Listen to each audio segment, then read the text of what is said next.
fois pries-tu par jour? 5, 10, 20? Aujourd'hui, je vais te dire dans cette vidéo que la prière seule ne suffit pas. Tu veux en savoir pourquoi? Alors, installe-toi bien.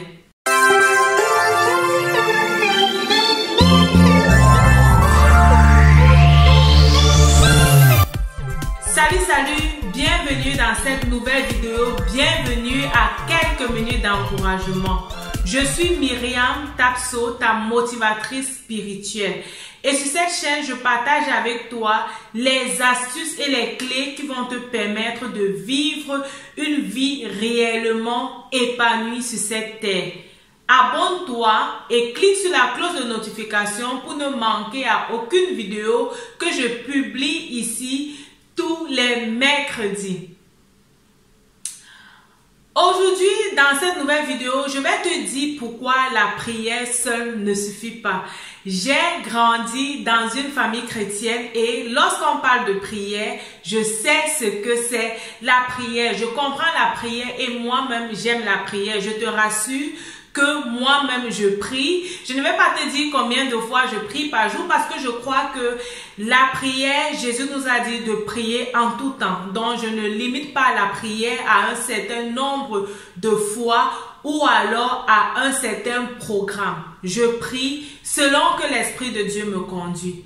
Ce que j'ai remarqué dans la vie de plusieurs personnes aussi qui prient, c'est qu'on se retrouve en face des gens qui prient, mais leur vie ne donne pas réellement envie d'être vécue. On connaît plusieurs chrétiens qui sont réellement chrétiens et qui sont engagés dans leur foi, mais lorsque tu regardes leur vie, il y a certains qui vont dire, si c'est ça, être chrétien vaudrait mieux que je ne sois pas chrétien. Alors, je me suis penchée sur la thématique et je me suis rendu compte que la prière à elle seule ne suffit pas. Nous aurons 2 vidéos sur cette thématique. Aujourd'hui, c'est la première vidéo et si tu ne veux pas rater la suite de la vidéo, abonne-toi et surtout sois prêt mercredi prochain lorsque je publierai la deuxième partie de cette vidéo. Et oui, la prière à elle seule ne suffit pas. Tu dois lire la Bible, tu dois contourner la Bible. Il n'y a pas un endroit dans la Bible où on va te dire de seulement prier et d'attendre que les choses se fassent tout seul. Il n'y a pas un endroit dans la Bible où on va te dire de prier et de croiser les bras et la nourriture tombera du ciel pour te nourrir. La seule fois où la nourriture est tombée du ciel, c'était lors de la traversée du peuple d'Israël en Égypte, où Dieu a nourri son peuple avec la manne. La Bible te parle aussi de l'histoire du prophète qui a été nourri par les corbeaux, ou alors que Dieu a conduit vers une veuve qui a été nourrie. La prière, ça ne suffit pas. Tes besoins sont là. Tu as des besoins réels, des besoins de famille, tu as des besoins financiers, ok? Tu as des besoins spirituels et ce n'est pas seulement en priant que tu verras ces besoins être résolus ou alors ces souhaits être exaucés. Alors aujourd'hui, je vais te donner 3 astuces que tu dois ajouter à ta prière si tu veux réellement avoir le résultat souhaité et vivre cette vie épanouie à laquelle tu désires tant. Alors, la première chose que tu dois ajouter à ta prière, c'est le travail.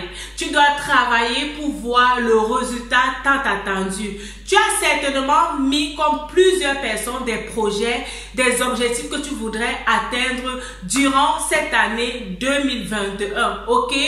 Pour que ces objectifs soient atteints, ça va passer par ton travail. Pour que tu aies effectivement cet argent que tu aimerais avoir dans ton compte, ça va passer par le travail, ok? Pour que tu puisses manger à ta faim, ça doit passer par le travail. Réfléchis, quel est le travail, quelle est l'activité que tu dois mettre sur pied et qui va réellement te permettre d'atteindre ces objectifs-là. La deuxième chose que tu devrais ajouter à ta prière, c'est ta détermination. Tu dois être déterminé. Parfois, on travaille, ok, et on rencontre des difficultés dans notre travail. On veut voir les choses changer, on veut voir les choses évoluer, mais nous sommes parsemés d'embûches parce que la vie est ainsi faite, ok? La vie n'est pas seulement faite de ce qui est bien, il y a aussi ce qui est mal. Et dans ce qui est mal, on voit les difficultés qui vont venir se positionner au devant de nous pour nous empêcher de continuer. Alors tu dois être déterminé, tu dois avoir une détermination très forte. Cette détermination très forte va te permettre d'arriver au résultat. Cette détermination très forte va te permettre d'évoluer dans ton travail. J'ai parlé du travail. Va te permettre d'évoluer dans ton travail et effectivement de voir le résultat. À côté de la détermination, c'est la troisième chose que tu dois ajouter à ta prière. Tu dois ajouter la persévérance. Mettre le découragement de côté et savoir que ce projet doit se réaliser. Il y a certains projets que tu vas mettre, ça va aller comme de la lettre à la poste, ok, ça va aller rapidement. Mais on te dit aussi que l'ombre ne s'est pas construit en un jour. Ça veut dire qu'il y a certaines choses que tu dois être persévérant. Quand tu dois commencer, tu auras cette détermination et ça ne va pas arriver au niveau que tu voulais. Tu dois devoir ajouter la persévérance. Apprécier les efforts que tu fournis et être persévérant pour voir le résultat.